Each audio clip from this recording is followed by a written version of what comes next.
Welcome to the No Filter, No Apologies podcast with Rebecca Sachs and Katie Shapiro.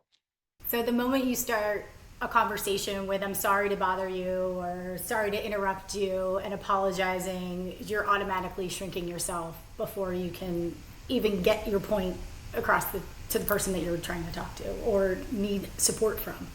I had somebody who, on a regular basis, every time would reach out to me, "I'm sorry," yelled at her all the time in a nice way. Yeah. But what are you sorry for? You didn't do anything. You're just asking for support for your job that you're getting paid to do. So why don't apologize? Now, if you bust in my office and make a big ruckus, okay, then you can apologize. Right. But if you're just asking for support for your day-to-day responsibilities, you don't have anything to be sorry about. It's funny you say that. I remember one day I had a meeting with the most junior person on our team. And she was working on a project that I had asked for her to work on. She had scheduled this meeting with me in advance. It was on my calendar. And we get on the meeting and we're going through. She was doing an excellent job. And halfway through, she's like, I'm so sorry to keep on going and, taking so much of your time. And I was like, we still have 35 minutes left. I think we're good on time. And she's like, right, but I'm so sorry because I know you're so busy. And I was like, but we have this time booked. I booked this time specifically for you. She's like, yeah, I just feel bad. And I was like, let's pause. Let's pause and have a conversation about that because didn't I ask you to work on this project? She's like, yes. I said, okay. And didn't I give you a deadline? Yes. And didn't you request this meeting so that we could go over all the things I asked you to do? Yes. Are you fully prepared for this meeting? Yes. Okay. Has it been productive so far? Have we gone through what you need to go through? Yes. Okay. I'm struggling to understand what you're apologizing for. Yeah. So you're apologizing for taking up space that actually was assigned for you to take and then scheduled for you to take up more space. And it wasn't lost on me in that moment that I think my title in the department had influenced that because as the most senior and her being the most junior, that can be very intimidating. But that wasn't a culture that was created in our department. That was something that was inherent in this person. And it was something that was really important for me to point out and reassure her that, hey, your taking up space is exactly what I want you to do in this moment, or I wouldn't have asked you to take on this project. And I think it prompts that question of where did that come from? Because she's not alone. There are millions of women. And like I said, I've even done it and then caught myself. And I know you and I have always said to each other, just apologize. Stop apologizing for that. What's going on? And I think it's just another way, but it's probably the most obvious way that we shrink ourselves in professional environments, in relationships, in any moment. Absolutely. Anything we're doing. You can be in an environment and have a response to a situation or a solution to a situation and be surrounded by other leaders, but there are times where if you speak up, you're going to get shut down anyway. So I've shrunk myself in certain situations and given my solutions to somebody else, to a male, to provide because I know that they'll listen to him. Really? Mm-hmm. And they go with the solution. But had I brought it up because I'm looked at not knowing the industry or knowing the information enough, that it would get brushed off. And so as him being my partner in the work environment, and we relied on each other heavily for a lot, and we brought projects to fruition and did a lot of things. And I carried the weight on a lot of the projects, but I could never present them as mine because I know they wouldn't have been received well. Because I don't have enough knowledge. I could not have done that. I don't know how you did that. And I get it because, okay, is that the pragmatic side of us as women that, hey, our job here is to get this done.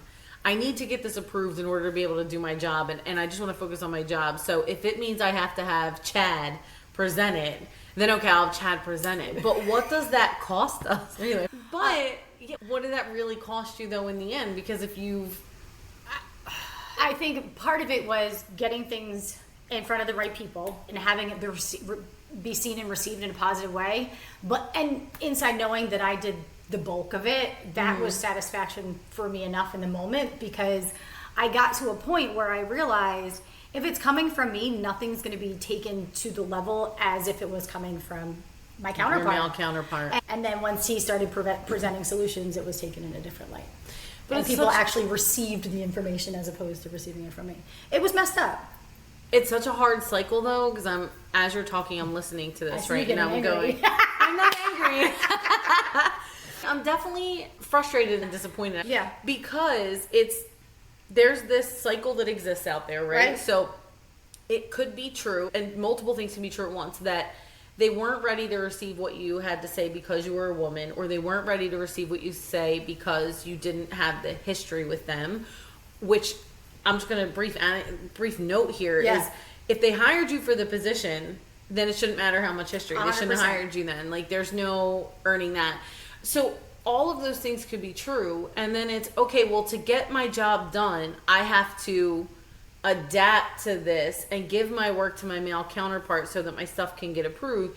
And you're inadvertently perpetuating the cycle. Yeah. And that's what we're talking about today, is how we shrink ourselves, and that it doesn't actually help women. It costs us a ton, and it delays a ton.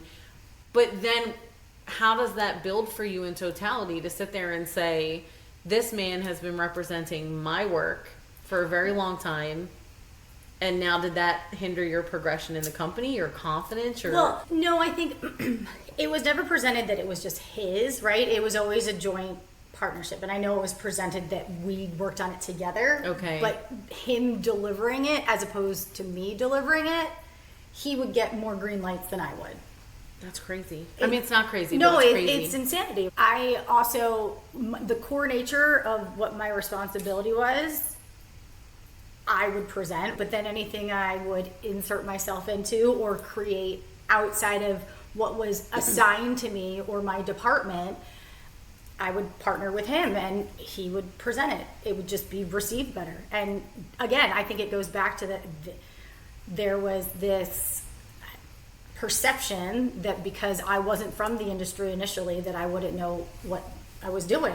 And that wasn't it. Yeah. You know as well as anyone, when I go into an environment, I completely immerse myself in it. So Yeah. I know from A to Z, one, what I'm recruiting for, but also can represent the company in a positive light, make sure that the candidates truly know the nature of the role they're getting into. I feel like I was discredited before I was even given an opportunity to be credited. Wow. In that. But I know what I do well, and in order to get things on the table, I would navigate the system. It's really funny because on the flip side of that, I have a different experience, right? Where in a scenario is coming to mind where a counterpart of mine in a separate department with a separate boss was responsible for pitching technology that I needed in my department with my boss and to my boss's boss. And we had worked on this, but this peer partner had to really own it because it was his area of the business, even though it was for me. And he did not understand this technology, the systems, how we were going to use it, etc. And we had worked on all of these sessions, which they were painful for me because the project manager that was put on it didn't understand the systems, and I was like, I could just do this myself. And I allowed it to go because, not because he was male and I was female, but because of the org structure. Right. And at 10 o'clock p.m. the night before we were going to present to my boss's boss to get this budget approval, to get this, I mean, it's huge technology, right? The presentation gets sent to me and my boss, and my boss calls me and says, we cannot present this. What is this? And now my boss was used to seeing my presentations, which you know.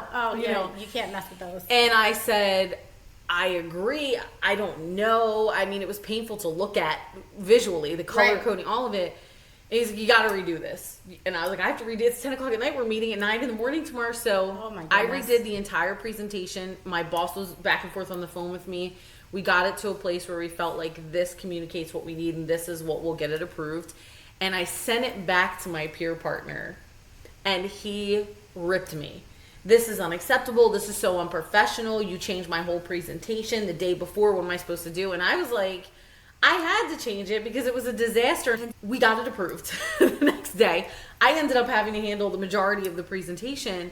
And the hardship for me was after that, there was so much tension between me and that person because he felt like I had taken over his job and made him look bad. And I'm like, you made yourself look bad. I didn't do anything. Right. But I could not minimize myself for him because it was going to impact what I needed. Right. and my ability to do my job. Right. But then also on the flip side, I did have the support of my boss, Right. who was a wonderful human being. Did you tell this person that your boss was the one that recommended it and needed to be changed, or did you not throw your boss under the bus?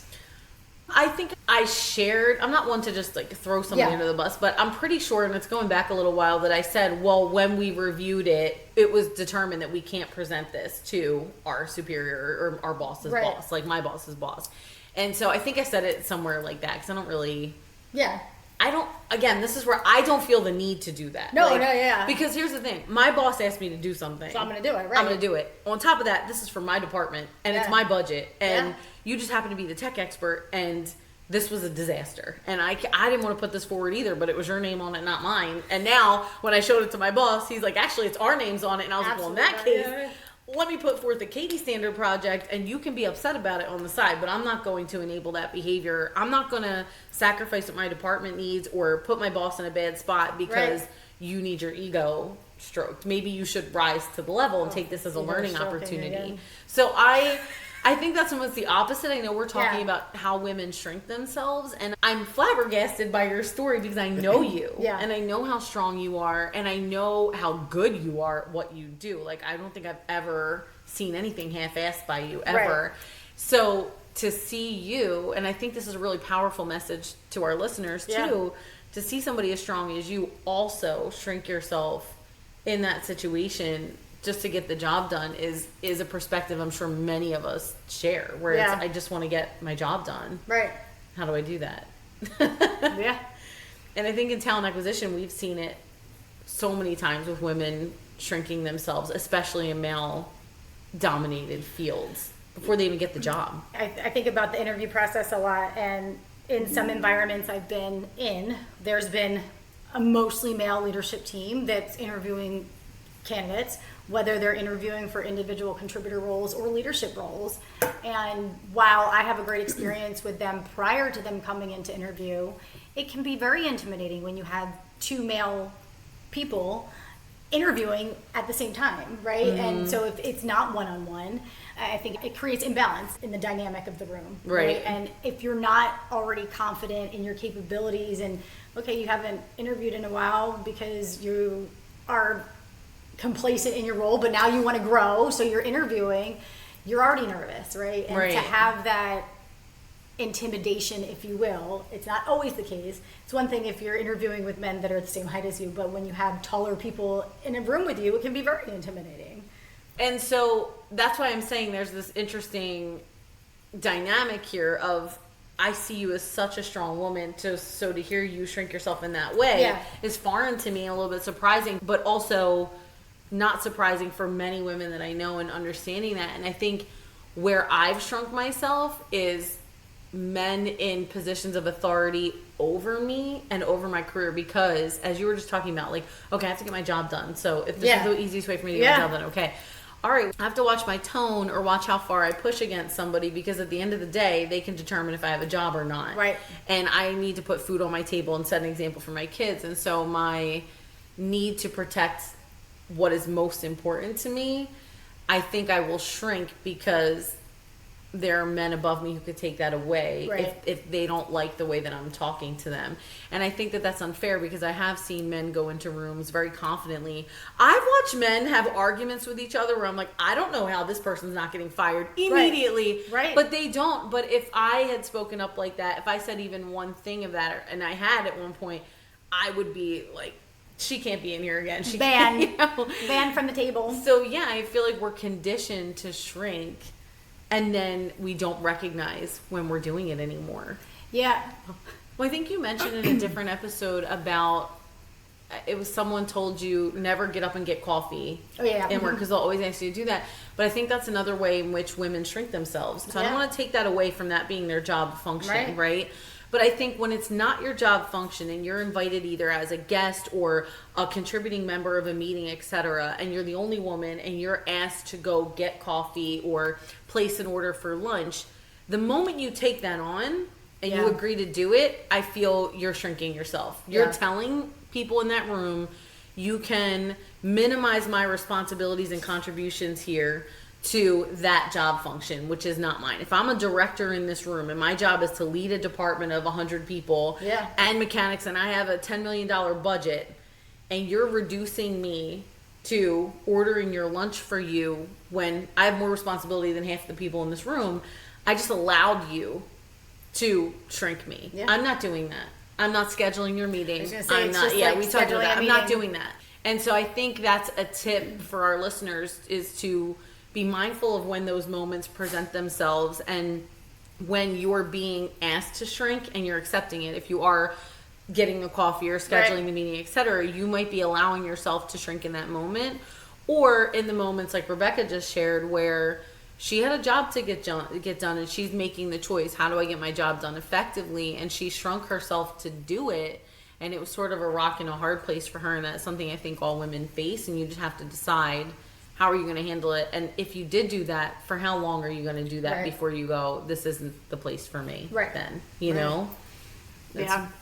Well, and like I said, I don't know if it was this episode or last episode, that I knew it was time to go, and I was there longer than I should have been anyway, but it was kind of perseverance, right?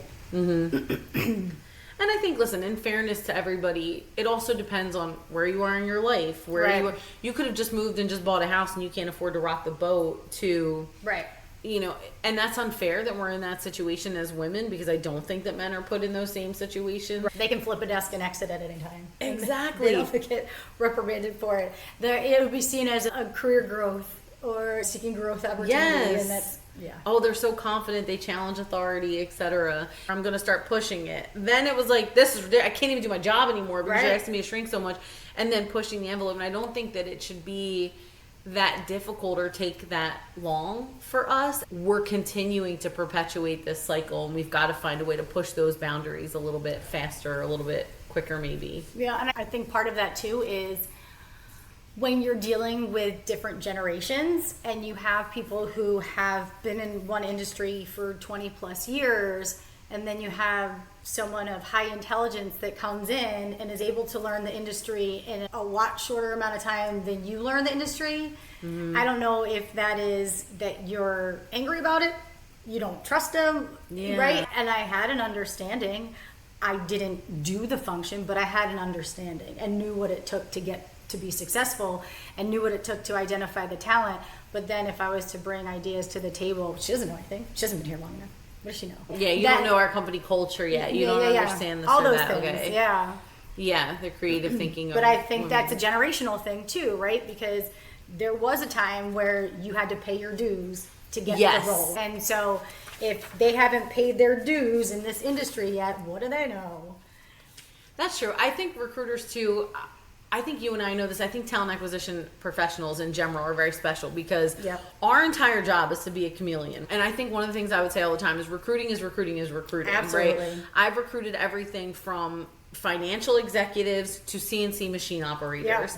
And your job is to immerse yourself in that role, to immerse yourself in that department, understand what it is, and then find the best candidate that meets all the tangible and intangible assets, right? So for us to go into new jobs, I think it's natural for us to adapt and to absorb all of this information and say, okay, how can I be as successful as possible in my job as quickly as possible? Right. Because that's the sense of urgency with recruiting. So it's almost like we recruit ourselves. Right. But I think how would we give that advice to other women out there who are maybe not in the talent acquisition field, who are shrinking at work, who find themselves apologizing before they walk into a room, apologizing for taking up space and shrinking to fit into a world that was never built with them in mind in the first place. I think I would like to see us women be more disruptive. Yeah.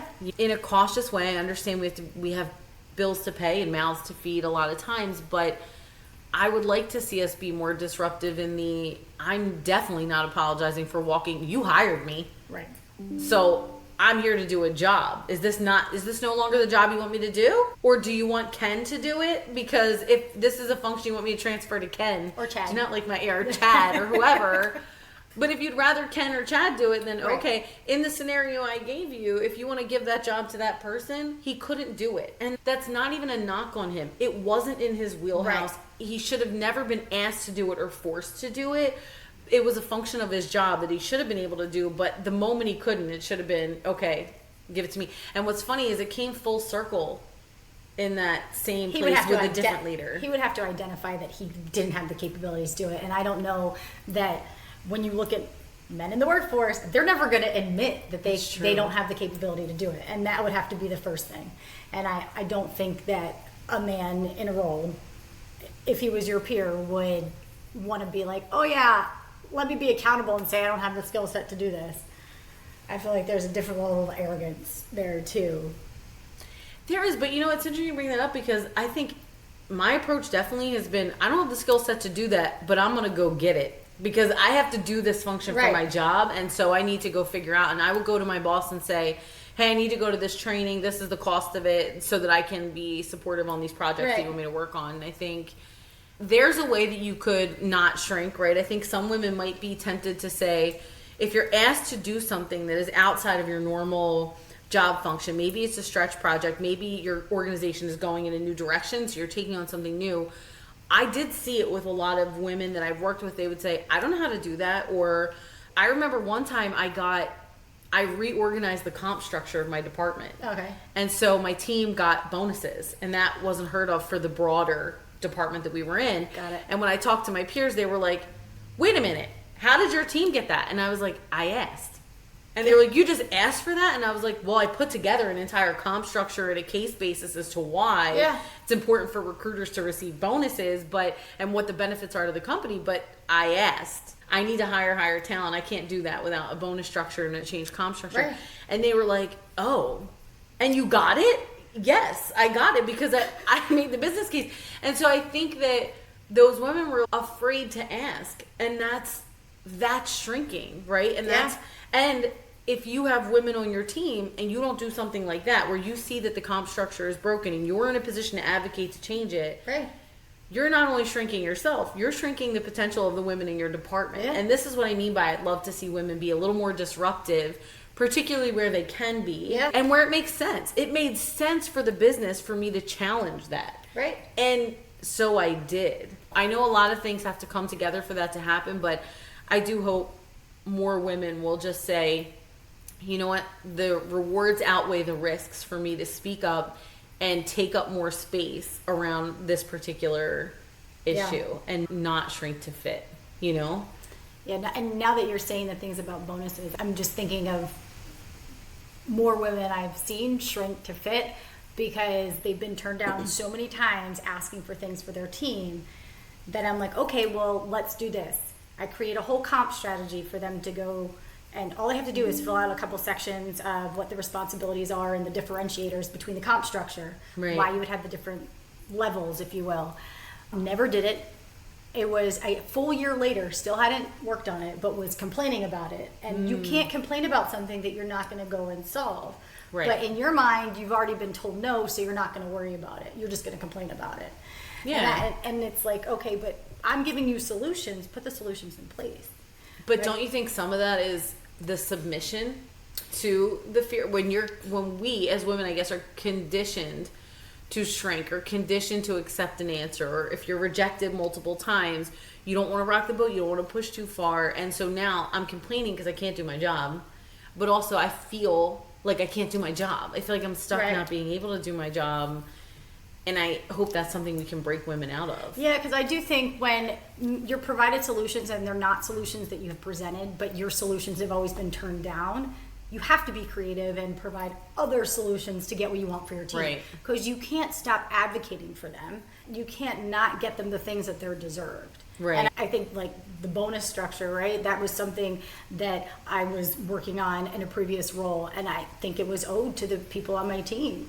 Because day in and day out, they were busting their butts, but what incentive was to keep going, right? And I think as a recruiter, because as we always say, it's a thankless job, right? Yeah. And because of that, there should be a reward for all the time, effort, and energy that you put into things, aside from just doing your job, especially if you're continuously exceeding expectations.